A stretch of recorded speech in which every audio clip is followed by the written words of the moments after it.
नमस्कार पहले साथियों, अगर आपको अध्यापक बनना है रीट लेवल फर्स्ट सेकंड और इसके साथ अगर आपको टीचर या अध्यापक बनना है या अध्यापिका बनना है ग्रेड सेकंड और फर्स्ट का, तो आपके सभी के शिक्षण विधियां आती हैं। आपके काम आने वाला ये महत्वपूर्ण वीडियो रहने वाला है। स्पेशल मैं कहूं तो रीट लेवल 2 के विद्यार्थी हैं, इनके तो मेन बेसिकली ये शिक्षण विधियां हैं और उसी आधार पर जो विगत पक्षों में यानी विगत एग्जाम में जो प्रश्न पूछे गए उनके हम आज वार्तालाप करने वाले हैं इस सेशन में।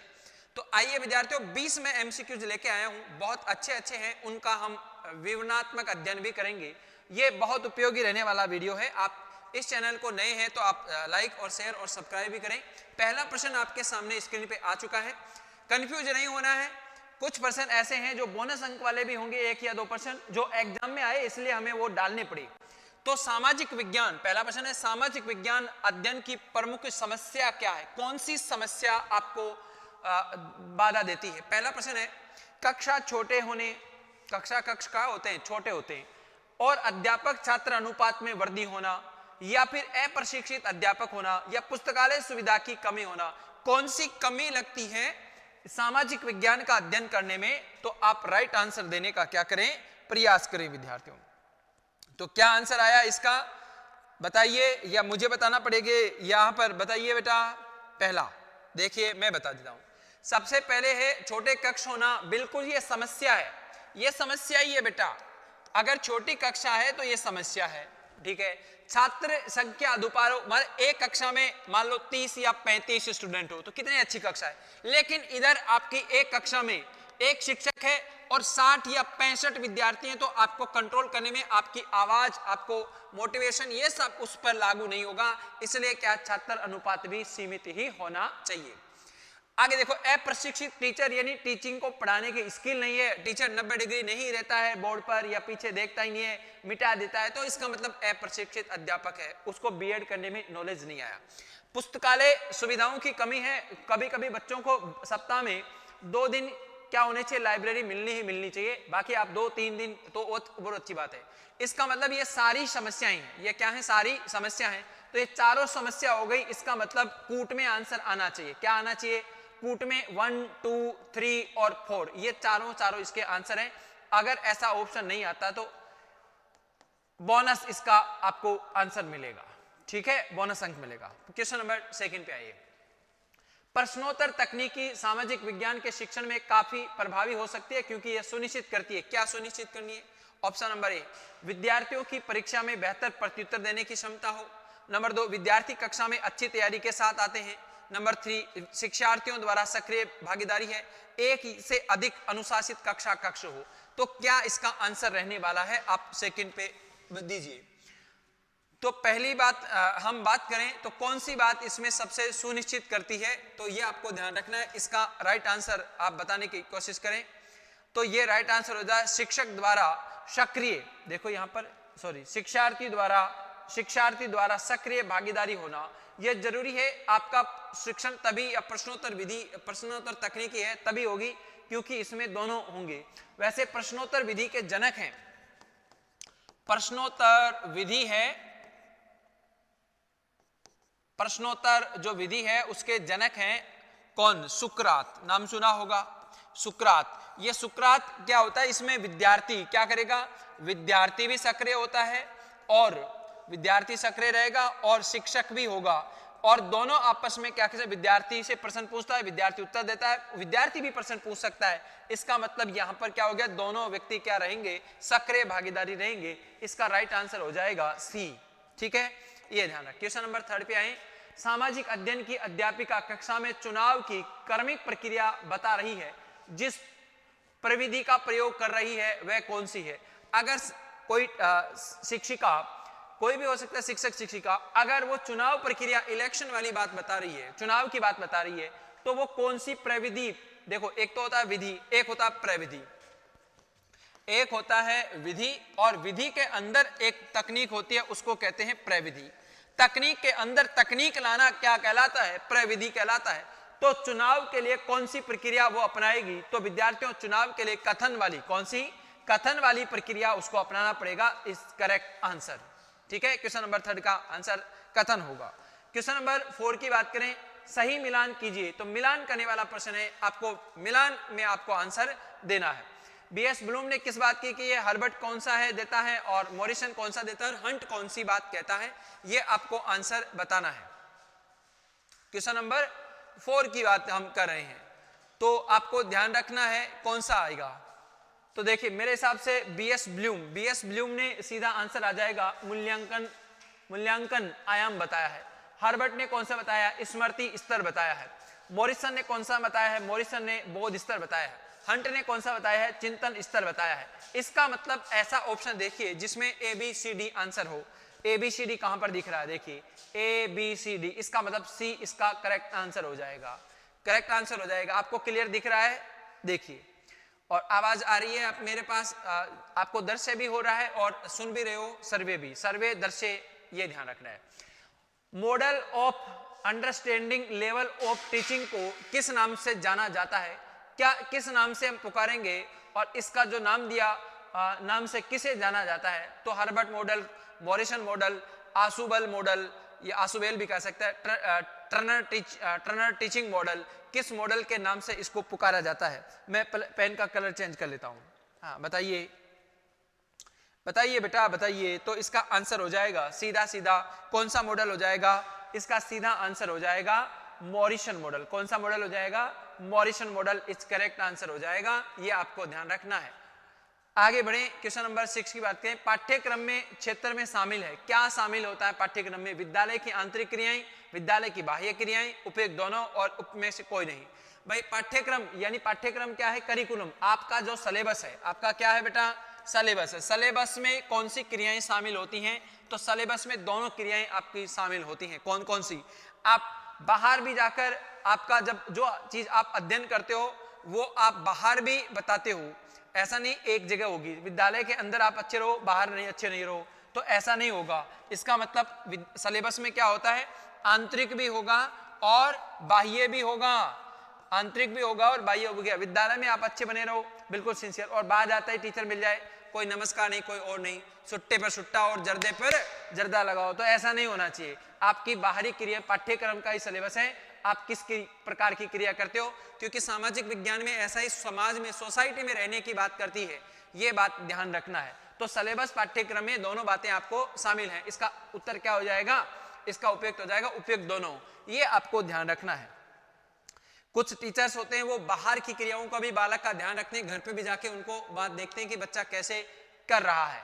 पाठ्यक्रम में जिस सिद्धांत में करके सीखने पर क्या दिया जाता है, बल दिया जाता है, वह क्या है, अभिप्रेरणा का सिद्धांत है, व्यापकता का सिद्धांत है, क्रिया का सिद्धांत है, या उपयोगिता का सिद्धांत है। कौन सा सिद्धांत है यहाँ पर, ये आपको ध्यान रखना है। पाठ्यक्रम में जिस सिद्धांत में करके सीखने पर आपको मैंने कह दिया भाई दिल्ली कहां पर है, दिल्ली कहां पर है, ये मैंने क्या दे दिया आपको मैंने दे दिया मैप, उस मैप को आपको भरना है। तो इसका मतलब आप सो रहे हो क्या, आपको दिल्ली बताना है, दिल्ली यहां है, तो दिल्ली बताओगे, तो ऐसी स्थिति के आधार पर क्या बताओगे, आप क्रिया कर रहे हो, क्या कर रहे हो, क्रिया कर रहे हो, तो क्रिया हो गई। तो इसका मतलब होगा कौन सा सिद्धांत की काम कर रहा है, वो क्रिया का सिद्धांत काम कर रहा है। इसका करेक्ट आंसर हो जाएगा बेटा सी आंसर, इसका करेक्ट आंसर हो जाएगा। क्वेश्चन नंबर 8 पे बात करते हैं, सामाजिक अध्ययन पढ़ते हो, एसएसटी सोशल साइंस, पाठ्य पुस्तक अनुरूप होनी चाहिए, किसके अनुरूप होनी चाहिए, अरे सामाजिक विज्ञान अध्ययन में मैंने कहा ये ऐसा विषय है जिसमें कौन कौन से विषय आते हैं, इसमें 4 विषय आप आंख बीच के ध्यान रखो।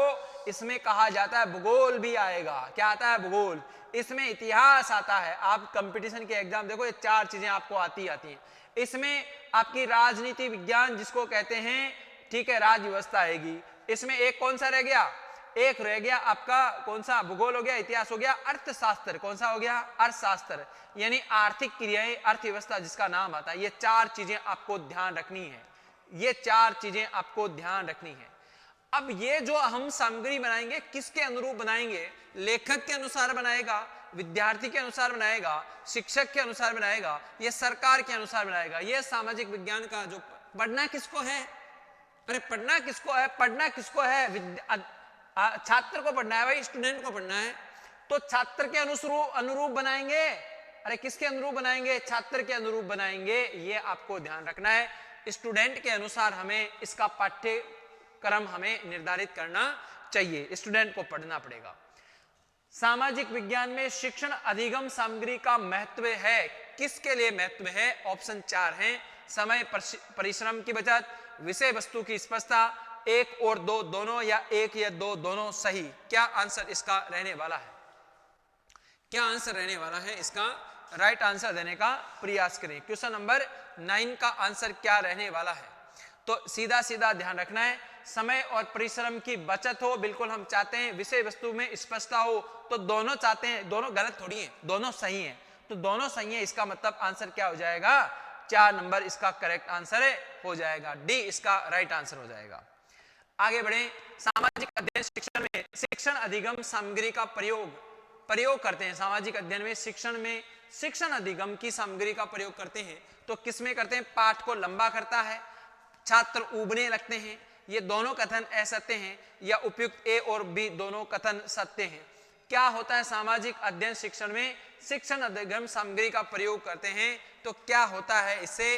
क्वेश्चन नंबर जो 10 है उसका आंसर बताइए।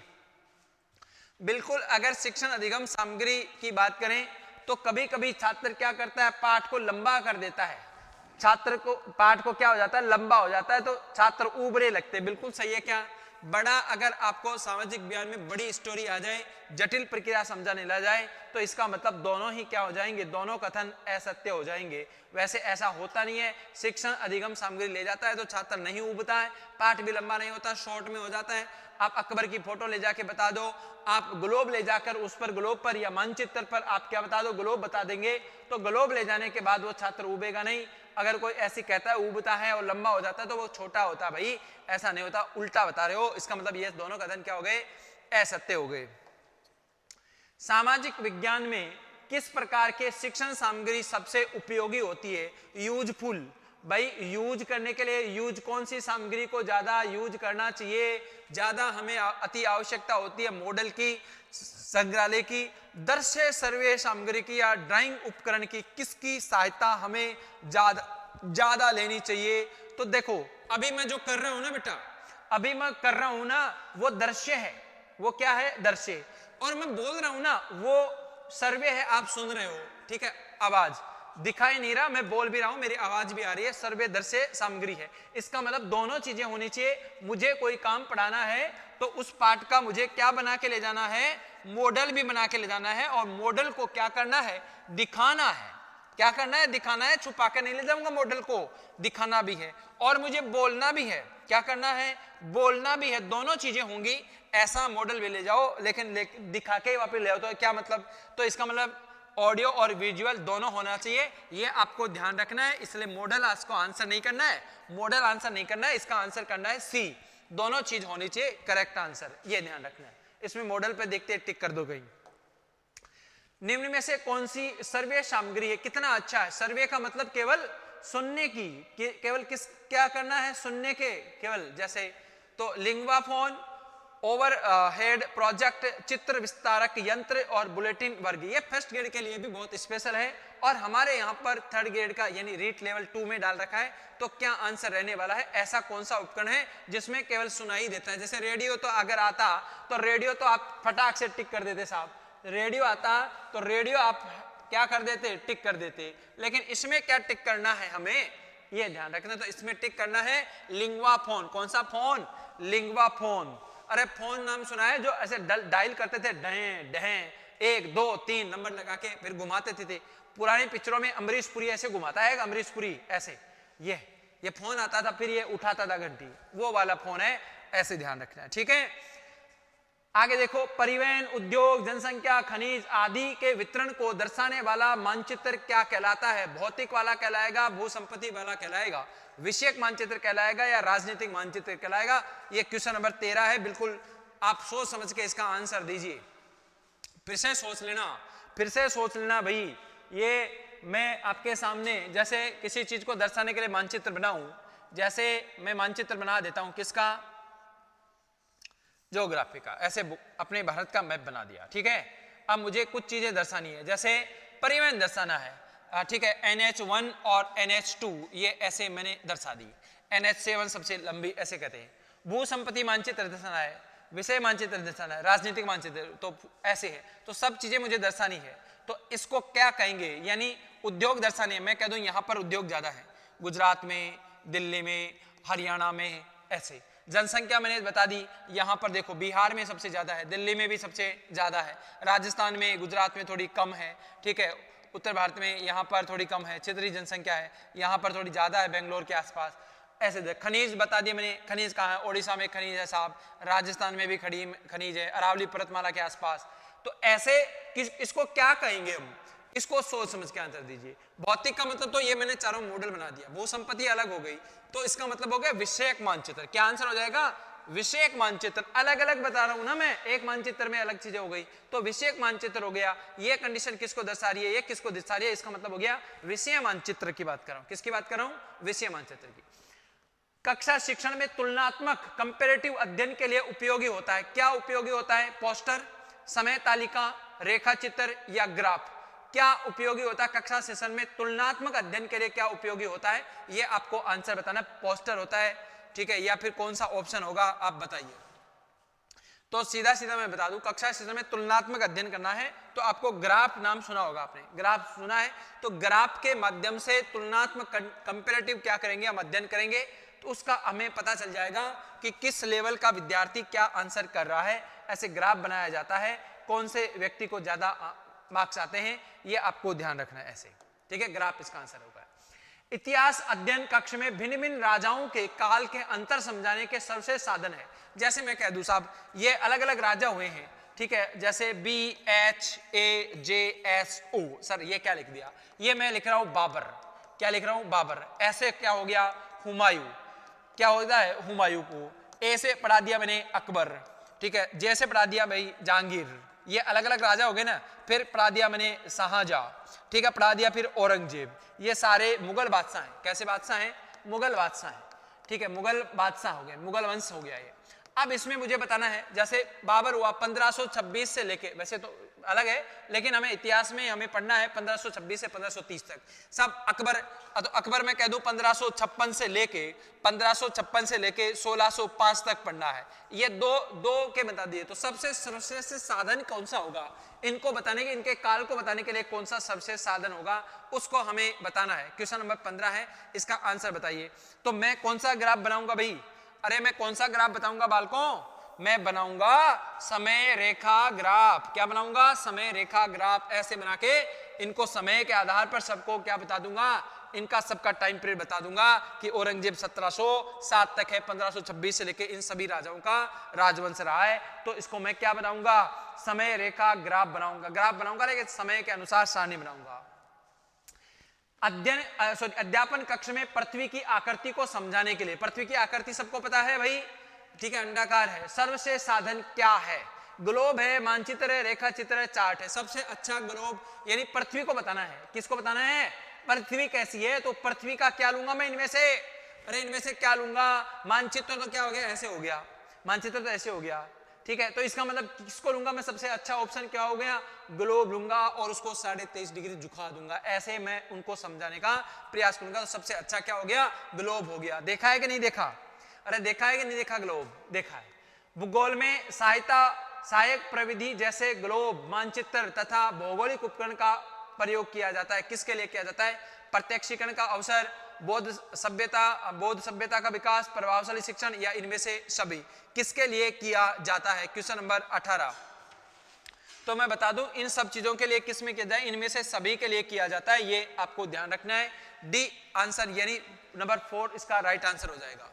आगे देखो, थोड़ा सा कंफ्यूज करने वाला प्रश्न है आपके, लेकिन मैं बता दूं आपको ये प्रश्न बोनस में भी जा सकता है। फिर भी देखिए, प्राचीन और वर्तमान काल की संस्कृति लोक जीवन का छात्र प्रत्यक्ष रूप से ज्ञान प्राप्त करता है, वह स्थान क्या कहलाता है। अगर आप भ्रमण करोगे प्राचीन और वर्तमान काल की, देखो तो भ्रमण से ज्ञान प्राप्त होगा कि नहीं होगा, होगा। संग्रहालय में दिखाऊंगा आपको, अल्बर्ट हॉल दिखाऊंगा जयपुर का, तो आपको पता चल जाएगा। अवलोकन करूंगा तो भी पता चल जाएगा। इसका मतलब सभी चीजें हैं वैसे, तो इसका मतलब क्या हो जाएगा, वैसे बोनस में इसका आंसर हो जाएगा। वैसे उपयुक्त सभी भी आएगा, लेकिन आप कह दो कि वर्तमान काल की संस्कृति को बताना है, लोक जीवन को बताना है और छात्र प्रत्यक्ष रूप से ज्ञान ग्रहण कर पाए, दोनों में करेंगे। अवलोकन भी कर सकते हैं, लेकिन अगर दो ऑप्शन है तो कूट यहाँ पर नहीं दिया गया, इसका मतलब दो ऑप्शन होते नहीं। वैसे इसको अपन क्या दे सकते हैं, पिछले एग्जाम में इसको बोनस दिया गया, वैसे आप इसको उपयुक्त सभी ले सकते हैं। ये भी अगर प्रश्न आता है तो ये आंसर देगा। अंतिम चरणों में सामाजिक विज्ञान में क्षेत्रीय भ्रमण उपयोगी होता है किसके लिए? मूल्यांकन के लिए, अनुभव साक्ष्य के लिए, मनोरंजन के लिए, उनमें से सभी के लिए। किसके लिए सबसे ज्यादा उपयोगी होगा? अरे मूल्यांकन के लिए होगा या अनुभव साक्ष्य के लिए होगा? मनोरंजन के लिए? केवल देखने के लिए जाते हैं क्या साइंस पार्क वगैरह? ठीक है, तो इस किसके लिए होगा? मनोरंजन नहीं देखना। वैसे होता सबके लिए है, लेकिन सबसे अच्छा उपयोग होता है भ्रमण में, सबसे उपयोग होना है तो हमें सब्जेक्ट के अनुसार बताना है तो अनुभविक साक्ष्य के रूप में। वर्तमान में हम जिस मंदिर का भ्रमण कर रहे हैं, जिस चीज को देख के आते हैं, जैसे हमने राजस्थान की विधानसभा देखी, क्या देखी? राजस्थान की विधानसभा देखी, तो विधानसभा से क्या देखा साहब इसमें देखा कि काम कैसे होता है, बजट कैसे आता है, बजट पेश कैसे किया जाता है, ये सारी बातें। दिल्ली की संसद देखी तो उसके बारे में आपको ध्यान रखना है। ऐसे हम उसका अध्ययन करेंगे। लास्ट प्रश्न है अपने इस सेशन का, यहाँ पर आगे और आपको वीडियो मिलता रहेगी। सामाजिक अध्ययन के शिक्षण में ऐतिहासिक स्थलों का भ्रमण उपयोगी होता है। क्यों होता है? वैसे ज्योग्राफी वाले ले जाते हैं प्रैक्टिकल के नाम पे, आपको पता होगा। विषय के प्रति रुचि उत्पन्न करने के लिए, अच्छा, प्रत्यक्ष सूचना प्रदान करने के लिए, विषय वस्तु को बेहतर समझाने के लिए। किसके लिए लेके जाते हैं? अरे भूगोल में आपने गए होंगे भ्रमण के लिए, ठीक है, तो किसके लिए जाते हैं? विषय में रुचि रहे, बिल्कुल सही है। प्रत्यक्ष सूचना प्रदान करे, बिल्कुल सही है। विषय वस्तु को बेहतर तरीके से समझा सकें, बिल्कुल सही है। अगर आगरा का ताजमहल देखना है तो ताजमहल के बारे में इतिहास की जानकारी है तो उसको दिखा के लाओगे, कभी नहीं भूलोगे, तो इसका मतलब उपयुक्त सभी है। इसका राइट आंसर हो जाएगा डी। ओके, ये अपनी कक्षा हुई। मैं बता दूं यहाँ पर दूसरी बात, ये हमारा संस्कार एकेडमी नाम से यहाँ पर आपको पीपीटी मिल जाएगी, ठीक है, जिसको आप पीडीएफ कहते हो। ये पीडीएफ आपको उपलब्ध हो जाएगी संस्कार एकेडमी का चैनल, आप जो है टेलीग्राम चैनल, उसको ज्वाइन करने पर, ठीक है। दूसरी बात, इसी नाम से प्ले स्टोर में जाकर आप क्या कर सकते हो? ऐप डाउनलोड कर सकते हो। क्या कर सकते हो? ऐप डाउनलोड करोगे, प्ले स्टोर तो जानते हो, ऐप डाउनलोड कर सकते हो। वहां पर हमारे लगातार कंटिन्यू कक्षाएं हैं, उनके वीडियो डाले हुए हैं न्यूनतम शुल्क में। विद्यार्थियों, न्यूनतम शुल्क में, 2 डिजिट के शुल्क में आपको पूरे वीडियो मिल जाएंगे। ये आपको ध्यान रखना है। कैसी लगी कक्षा? आपको किसी प्रकार का प्रश्न हो, डाउट हो तो हम और हमारी टीम आपके लिए तत्पर है। थैंक यू, धन्यवाद।